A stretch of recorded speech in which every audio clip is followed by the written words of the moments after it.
Bonjour, c'est Dominique. Alors voilà, j'ai terminé ma page gardée, c'est joli. Alors ici, j'ai tenté de remplir un peu la façon que l'arbre était. Alors là où il y avait du brun, là où il y avait du vert, j'en ai ajouté. Alors j'ai mis mes petits tortillons. Mais je voulais pas remplir au complet parce que je trouvais que ça aurait fait trop lourd. Puis aussi, je voulais garder un peu le design du designer qui a travaillé fort pour faire ce beau motif, ce beau dessin. Alors, ici, il y avait du vert, alors j'en ai mis. J'ai mis un peu de brun ici pour faire comme le sol. Ici, c'est comme, vous savez, parfois, il y a une branche d'arbre qui est coupée, une grosse branche, et puis on voit tous les fils, tout le grain des années de croissance de l'arbre, de la branche. Alors, c'est pour ça que j'ai fait ça ici. Ensuite, j'ai rempli ici. J'ai laissé ouvert ici. Ici aussi, j'ai fait quelques petites garnitures. Ensuite, j'ai pas mal rempli le reste. Ici, je suis allée avec des plus petites feuilles. Ici, je pourrais peut-être aller avec une ou deux feuilles, mais j'ai décidé de le laisser comme si c'était des branches mortes, finalement. Alors, j'ai vraiment suivi le dessin qu'il y avait des branches. Et puis, c'est quand même assez solide, vous voyez. C'est certain qu'on ne va pas aller écraser, là. Comme lui, ici, peut-être faudrait que je le recolle. Mais bon, les autres, ça va très bien. Alors, voilà. Et puis ça, ben, ça s'ouvre comme ceci, avec l'aimant. Il a fallu que je le plie un peu parce qu'à cause du pop-up qui est ici à l'intérieur, ça fait une épaisseur ici. Donc, ça veut descendre ici. Alors, ma page, il a fallu que je fasse prendre la même courbe pour que l'aimant fasse son travail ici. Alors, voilà, c'est ce que ça donne pour toute la page, finalement. Ici, j'ai mis j'avais du washi tape que j'avais acheté, puis les couleurs vont vraiment très bien. Alors, j'ai mis deux rangées ici, une ici. Puis, j'en ai mis une aussi, un petit peu ici, sur la tranche. Alors, quand je vais avoir d'autres tranches, comme le livre ici, je vais probablement mettre les deux ici. Alors, je vais tout refaire tous mes goussets qui sont assez épais. Je dis tranche, mais je veux dire gousset. Alors, je vais ajouter mon petit washi. Je vais vous montrer. C'est tout petit. C'est 3 mm d'épaisseur. Voilà. Alors, ça, c'est terminé. Je la mets de côté. Alors, ici, ça va être la page 8. On va y revenir demain. Alors, aujourd'hui, je dis demain, mais ça dépend si vous voyez les horaires d'été. Alors là, on sort des journées 3 fois dans la semaine. Alors, à la prochaine parution, finalement, à la prochaine vidéo. Alors ici, je vais faire une pochette boîte pour mettre mon cahier. Alors, j'ai besoin d'une interaction. Et puis, je ne la mets pas dans le couvert, comme je fais souvent, parce que la dame veut avoir le tiroir avec les cubes joyeux. Alors, on va faire ça dans le couvert arrière et au couvert avant. Elle voulait avoir la filière. Elle ne m'a pas demandé de la mettre dans le couvert avant, mais j'ai pensé que ce serait le meilleur endroit, dans le couvert avant, de mettre la filière décalée. Alors ici, on va faire une pochette boîte. Et puis, avec des rabats sur la page, sur la boîte. Alors ici, on travaille sur le grand rabat de page, comme ceci. Alors, j'ai pris un papier, alors toujours 21,6 par 28. J'ai fait une ligne de pliure, c'est-à-dire une marque ici pour faire mes lignes de pliure. Tout juste, on va la faire un petit peu plus étroite ici pour que, quand on tourne la page, ici, vu qu'on n'a pas de gousset ici, ça fonctionnera pas. Quand on veut ouvrir, à cause que la boîte ici va être épaisse, ça va être difficile à ouvrir. Peut-être. Alors, je prends pas de chance. Alors, je vais la faire peut-être à 2 ou 3 mm, pas tout à fait, sur le côté. Alors, je vais rapetisser un petit peu mon écart. Je vais enlever 5 mm ici. Alors, une ligne de pliure ici, ici.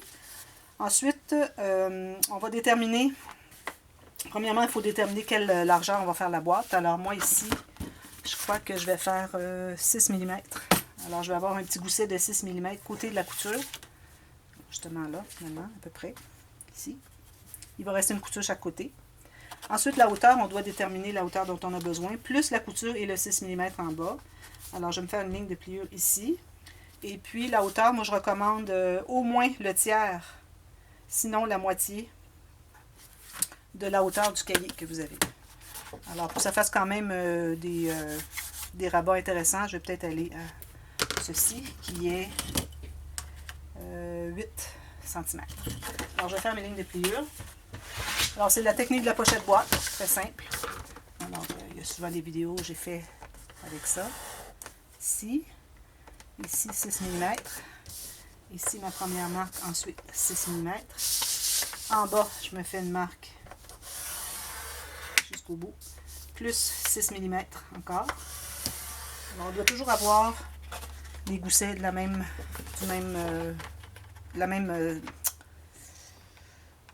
épaisseur, finalement, même profondeur. Et puis, je vais couper ici. Alors, je coupe ici. Ça va justement me laisser une chute ici pour faire un dérabat sur la pochette. Alors là, on travaille sur... Faut pas que je me mélange là. On travaille sur le côté ici. Alors moi, pourquoi est-ce que j'ai choisi de faire la pochette boîte avec le clé ici? C'est que ici, avec tout ce que j'ai, quand on va ouvrir le livre, on ne voudrait pas que ça accroche. Alors ça, c'est l'idéal. Okay? Alors ça va être la page adjacente. Alors là, tout ce qu'on fait, c'est qu'on enlève tous les carrés des coins.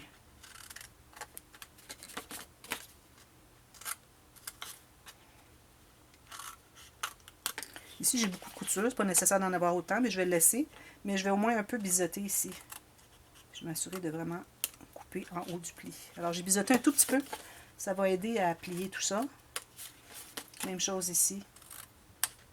Ici, je vais le rendre au coin. Alors, il ne faut vraiment pas voir le pli qu'on a fait de la ligne de pliure. Ici, un petit peu. Voilà. Alors, on plie tout ça tout dans le même sens. 90 degrés ou un peu plus. Pas nécessaire d'écraser tout ça. Comme ça, pas plus. On endommage le papier si on écrase pour rien.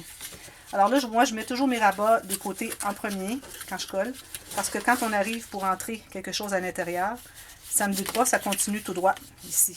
Ça peut peut-être buter ici, là, mais au moins les côtés ne butent pas. Tandis que si on fait comme ceci, vous arrivez pour entrer et ça bute ici. Alors vraiment, c'est très très important, une petite technique bien importante. Alors là, je vais mettre la colle sur mon rabat de côté.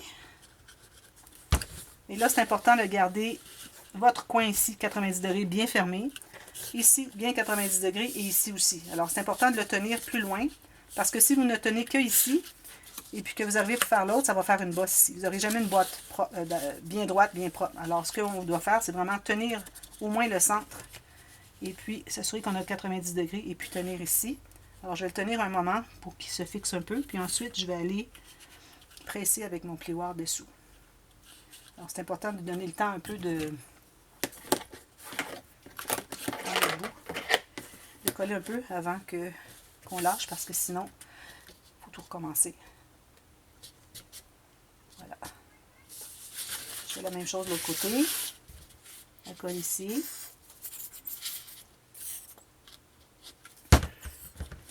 Tiens bien mon coin 90 degrés ici, bien fermé, comme ça, ici, puis le reste se tient bien.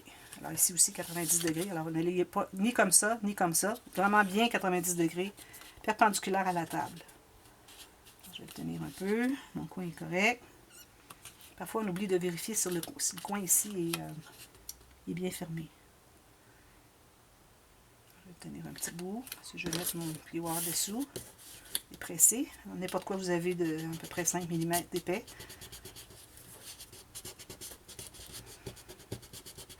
Alors, il faut bien attendre que ce soit bien fixé parce que sinon, si ça se décolle, il faut tout recommencer. Remettre de la colle, retenir, attendre. Ça vaut la peine de prendre notre temps. Alors là, ici, moi, je ne fais que ça ici. Alors, j'ai déjà un grand rabat de page. Alors, je ne vais pas aller ajouter quoi que ce soit. Je ne biseaute pas ici parce que quand je vais arriver pour mater ici, le papier va entrer à l'intérieur, environ 1 ou 2 cm, puis ça va masquer les coins, alors c'est pas nécessaire de biseauter. Alors on colle tout ça.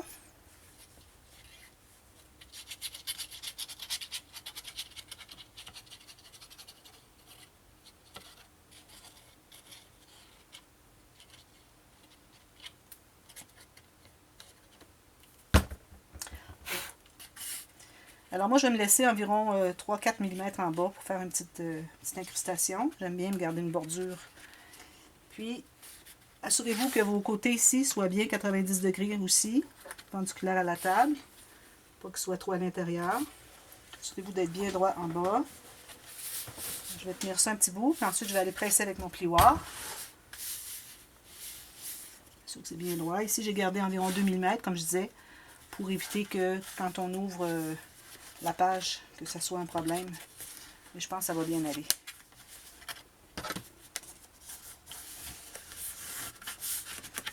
Voilà.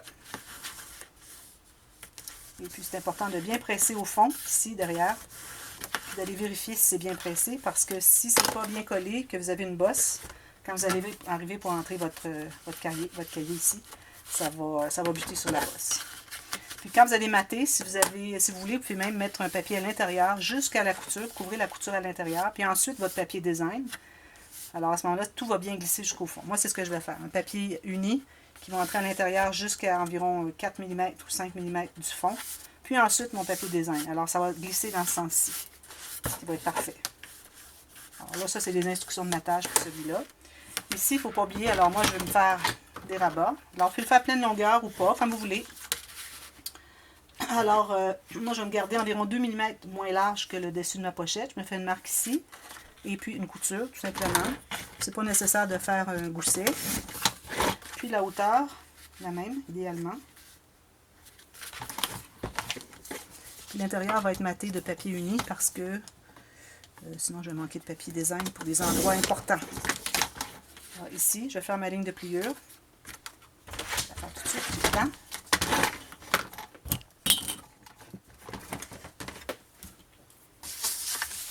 Puis, si vous voulez, vous pouvez en faire deux identiques. Vous pouvez toujours faire une petite ligne de pliure juste à côté si vous avez du papier cartonné assez épais. Alors, 1 à 2 mm de gousset. Ça vous permet juste de faciliter le pliage.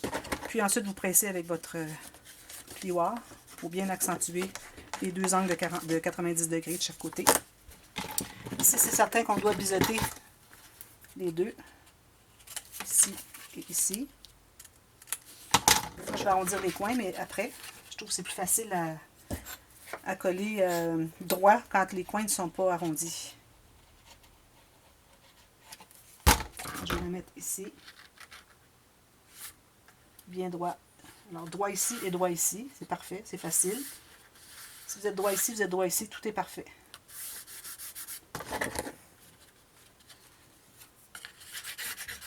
Puis, je vais en faire une autre que je vais poser ici. Puis, je vais mettre un petit aimant. Les aimants sont en bas ici. Alors, je vais mettre un 8 mm, ça va être amplement. J'aurais même pu mettre 2 de 4 mm. Je pense que c'est ce que je vais faire. Ça dépend parce que si je mets du papier uni, puis mon papier cartonné uni, il est très épais, peut-être ça va être difficile. Alors je vais aller avec le 8 mm.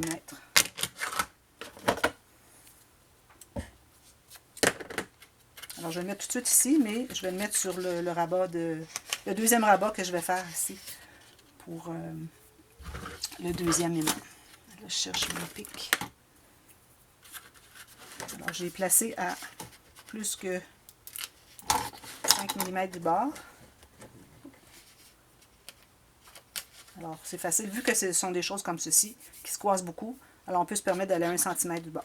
C'est pas comme quand on a quelque chose qu'on ne veut pas qu'il croise trop, et puis que là, on doit avoir un minimum 2 cm et pour pouvoir placer nos aimants à minimum 5 mm. Alors, on en profite, on le met plus loin, c'est encore mieux. Alors, je fais une autre pochette pareille. Je l'installe là. Je mate, comme je dis, un papier uni au fond qui va aller jusqu'à couvrir la couture à l'intérieur. Ensuite, un autre papier design qui va aller ici. Peut-être je mettrai des petits espaces photo, quelque chose. Puis, ensuite, ben là,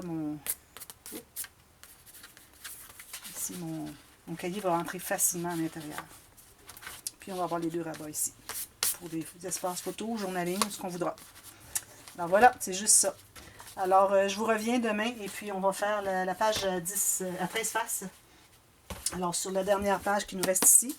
Page à 13 faces. Alors, ceux qui veulent commencer tout de suite, peuvent aller voir des vidéos page à 13 faces. Alors, un morceau de la grandeur. Là, on travaille sur le grand rabat de page.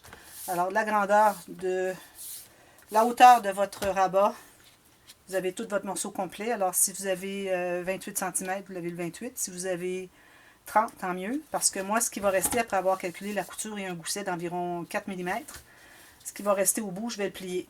Ça va faire un petit rabat de plus. Alors, je fais ça des deux côtés.